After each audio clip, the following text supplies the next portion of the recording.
Hey guys, welcome to our channel. तो आज मैं सीटेट का पेपर 2 का सीडीपी डिस्कस करने वाली हूँ। तो इसमें पार्ट 2 में हमारे ऑलमोस्ट 10 क्वेश्चंस मैंने इसमें डिस्कस किए और इससे पहली वीडियो में ऑलरेडी 10 क्वेश्चंस जो इंपॉर्टेंट है जो सीडीपी के लिए आते हैं वो मैं डिस्कस कर चुकी हूँ। तो चलिए नेक्स्ट 10 क्वेश्चंस डिस्कस करते हैं। तो प्रोग्रेसिव क्लासरूम कैसा होता है? Knowledge is constructed by the learner, या फिर सेकंड पॉइंट दैट इज आपका knowledge is received passively by the learner, और knowledge is perceived as it is by the learner, knowledge is recalled by the learner as per instructions of the teacher. ठीक है, इसमें क्या होता है कि progressive classroom में नॉलेज जो होती है उसमें आपको इसमें कंस्ट्रक्टेड बाय द, मतलब कि इसमें बच्चा इसमें क्रिटिकल थिंकिंग करता है, उसमें उसका वो पूछता है क्वेश्चंस, उसको आंसर्स मिलते हैं, डिस्कशंस में वो होता है बच्चा, और डिबेट्स में रहता है वो। तो ये एक इसमें एक्टिव पार्टिसिपेंट बच्चा एक करता है और डिबेट्स वगैरह एक्सप्लोर करता है। तो प्रोग्रेसिव क्लासरूम में क्या होता है कि आपका बच्चा क्रिटिकल थिंकिंग कंस्ट्रक्ट करता है नॉलेज को। तो knowledge is constructed by the learner.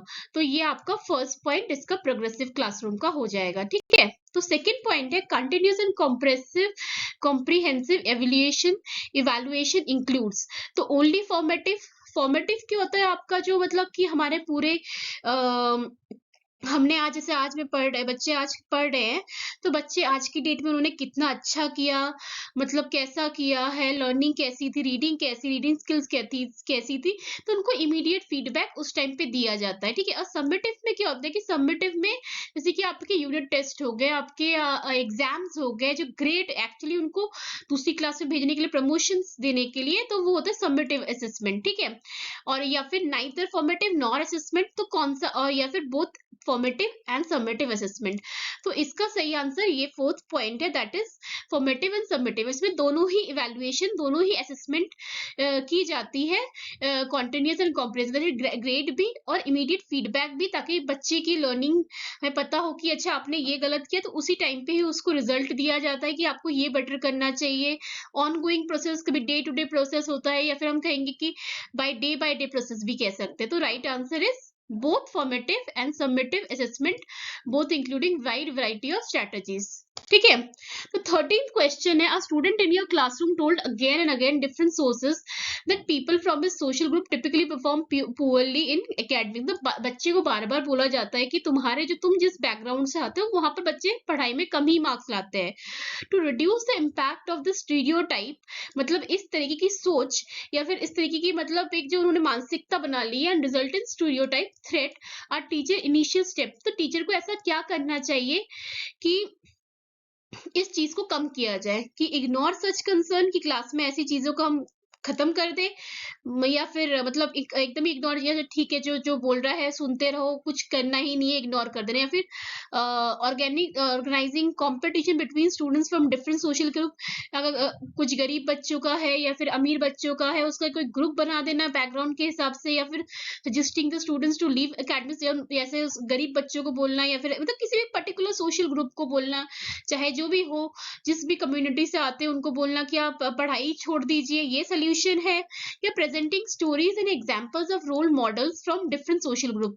तो इसका आपको आपको यहाँ पर स्टीरियोटाइप रिड्यूस करना है, तो ऑफ कोर्स सी बात है आप पॉइंट 4 लेंगे, क्योंकि आपको कम करना है ना। आप ऐसी स्टोरीज बताएंगे उनको ऐसी क्लासेस में जो ऐसे बैकग्राउंड से आने के बावजूद भी कितना अच्छा परफॉर्म कर रहा है। जैसे कि आप अभी आपने हाल ही में एक मूवी देखी होगी, मनोज एंड श्रद्धा की 12th फेल मूवी। वो मनोज जो थे वो बहुत छोटे बैकग्राउंड से आए थे, पर मतलब सोशली बैकग्राउंड उनका इतना अच्छा नहीं था, पर उन्होंने बहुत अच्छा पढ़ाई में। तो ऐसे ही रोल मॉडल्स के हमें भी क्लास में अपना उनको समझाना चाहिए, ताकि वो लोग और भी बेटर समझ पाए। ठीक है, तो नेक्स्ट क्वेश्चन है, in a inclusive classroom a teacher should, क्या करना चाहिए इंक्लूसिव क्लासरूम में? Believe that every child has potential to learn as per their abilities and strength, कि हर एक बच्चे में एबिलिटी होती है, वो अपने ही, मतलब हर एक बच्चा अलग होता है, वो अपनी तरीके से पढ़ता है, उसकी अलग तरीके से समझने की कैपेसिटी, काम करने की कैपेसिटी हर बच्चे की अलग होती है। या फिर उनकी तरफ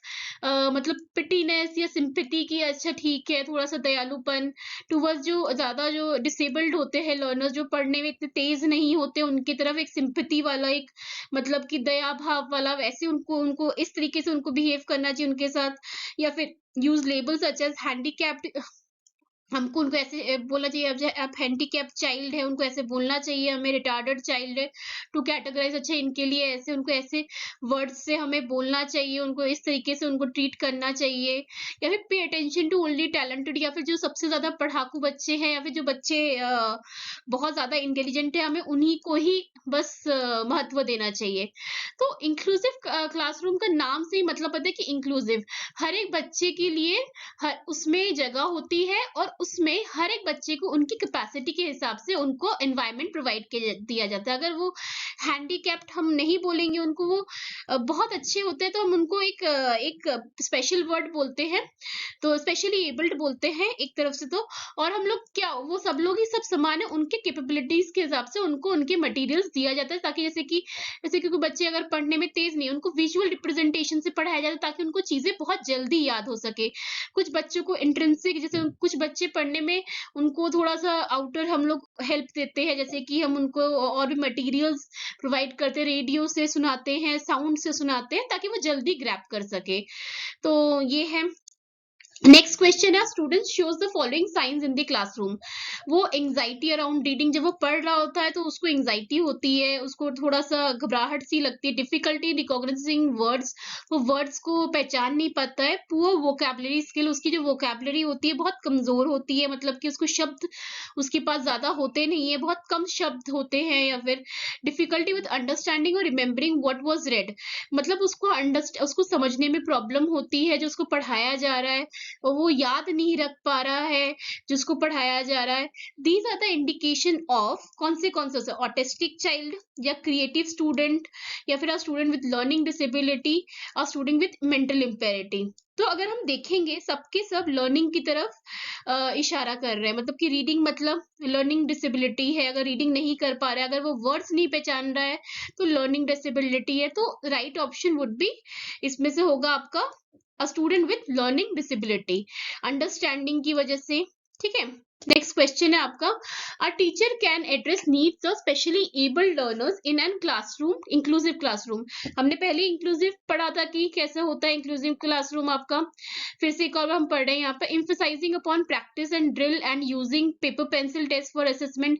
अगर जैसे कि मतलब स्पेशली एबल्ड बच्चों के लिए, तो जैसे मैंने आपको बोला था कि इनके लिए स्पेशली हम वर्ड यूज करें, स्पेशली एबल्ड लर्नर, तो इनके लिए हम ये प्रैक्टिस करवाए, ड्रिल करवाए, यूजिंग पेपर और पेंसिल से उनका टेस्ट करवाए बार बार, या फिर following uniform ways of instructing the students, एक सबको समान भाव से, जैसे कि सबको ही एक ही तरीके से पढ़ाया जा रहा है क्लास में वैसे पढ़ाया जाए, या गिविंग लॉट ऑफ होमवर्क, उनको बहुत सारा होमवर्क दिया जाए ऐसे बच्चों को, coping by copying of answers from bright students, ताकि वो जो इंटेलिजेंट बच्चे हैं, ब्राइट स्टूडेंट्स, उनकी कॉपी से हमें बोले कि तुम उनकी कॉपी से कॉपी कर लो, लिख लो। या फिर developing specific learning objectives based on an analysis of each students learning strength, या फिर हर एक बच्चे का हम लोग वो जानने किसका क्या वीकनेस है, किसका लर्निंग किसकी क्या स्ट्रेंथ है, उस हिसाब से हम लर्निंग ऑब्जेक्टिव्स को रखें।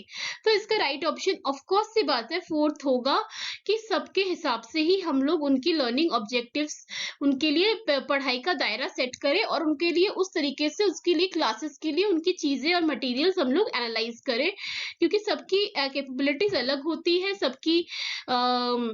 सबका अलग होता है। स्पेशली एबल्ड के लिए हम अगर उनको हेयरिंग प्रॉब्लम है तो उनके लिए हम लोग विजुअल रिप्रेजेंटेशन से उन्हें पढ़ाए, अगर उनको प्रॉब्लम में अगर राइटिंग प्रॉब्लम है तो, या फिर उनको बोलने में प्रॉब्लम है, अगर वो बोल नहीं सकते तो हम लोग उनको साइन लैंग्वेज से समझाएं, या सुनने में जैसे साइन लैंग्वेज वगैरह हम लोग यूज कर सकते हैं अगर किसी को सुनने में प्रॉब्लम है तो, है ना। तो नेक्स्ट पॉइंट है, teacher can encourage creative learner in her classroom. Creative learners को हम कैसे मतलब क्लासरूम में जो बहुत ज्यादा क्रिएटिव होते हैं, जिनका माइंड बहुत ज्यादा चलता है, तो उनको हम कैसे क्लास में वो करेंगे, इनकरेज करेंगे। एम्फसाइजिंग कन्वर्जेंट थिंकिंग, की भाई एक सोच को, मतलब एक ही सोच पे हम फोकस करें कि ऐसे ही, या फिर डिस्करेज डाइवर्जेंट थिंकिंग हम कम कर दे, क्योंकि सारे दिशाओं में सोचना नहीं चाहिए, सारे पॉइंट ऑफ व्यू से नहीं समझना चाहिए, एक क्वेश्चन के 10 तरीके से हमारे आइडियाज नहीं हो सकते, ऐसे नहीं सोचना चाहिए। Encourage multiple perspective and appreciating original ideas, या फिर हम उनकी जो आइडियाज वो आती है उनके पास,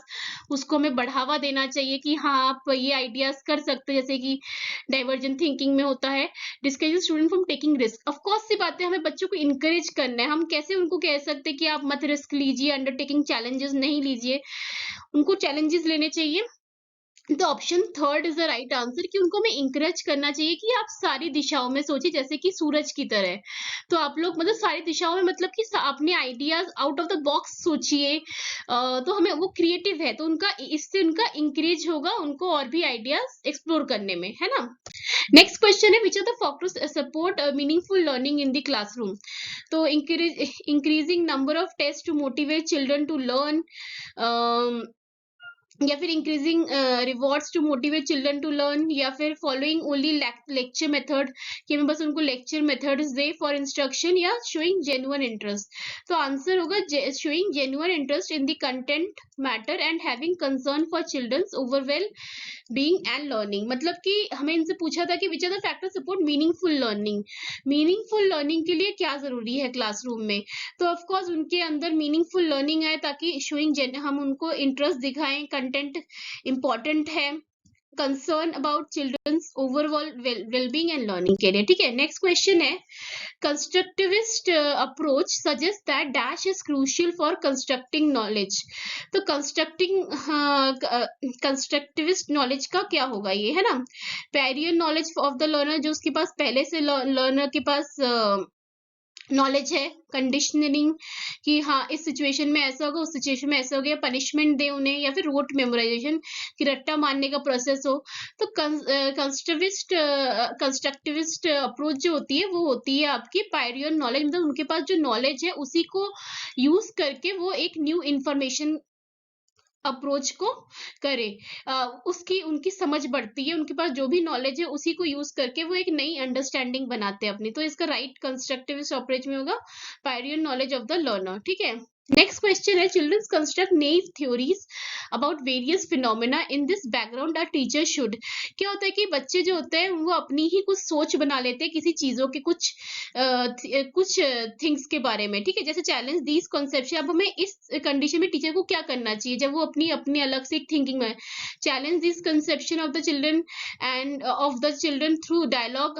हमें बच्चों के जो वो सोचते हैं उनको चैलेंज करना चाहिए। डिसमिस दिस आइडियाज, उनको बोल देना चाहिए आप जो सोच रहे हैं बिल्कुल गलत है, बस उसको हटा देना चाहिए। Ignore children's ideas and ideas, हम उनके आइडियाज को इग्नोर कर दें। या फिर स्कूल तो जिनको डांटे कि तुमने ऐसी सोच रखी, क्यों नहीं रखना चाहिए, या ये फिर ये करना चाहिए। ऑफ कोर्स सी बात है, हमें बच्चों को नहीं डांटना है, हमें अगर वो कुछ डांटना है, अगर गलत करेंगे तो जरूर डांटना है। पर मैं कहती हूँ कि जब हम लोग सभी यही कहते हैं कि जब वो कुछ करते हैं, जब वो कुछ आपके सामने कोई डिस्कस करते हैं, कोई आइडियाज आपके पास लेके आते हैं, अगर वो गलत भी आइडियाज है, हमें उसको सही दिशा देनी है कि आप जो सोच रहे हो उसको एक सही दिशा ये होती है, और उनके आइडियाज को हमें जरूर सुनना चाहिए। इससे उनके अंदर मोटिवेशन होती है, उनको अच्छा लगता है, वो डिस्कशन में पार्ट लेते हैं, डिबेट में पार्ट लेते हैं, और उनका एक अंडरस्टैंडिंग भी चीजों की बनती है। और उसको डिसमिस कर देंगे तो हमको पता ही नहीं चलेगा वो गलत थिंकिंग लेके चल रहे, तो उसको हम लोग उसको राइट तरीके से मोटिवेट करना चाहिए। आई होप आपको समझ में आया होगा। अगर आपको कुछ भी डाउट होता है प्लीज आप मुझे बताइएगा, and please like and share and subscribe.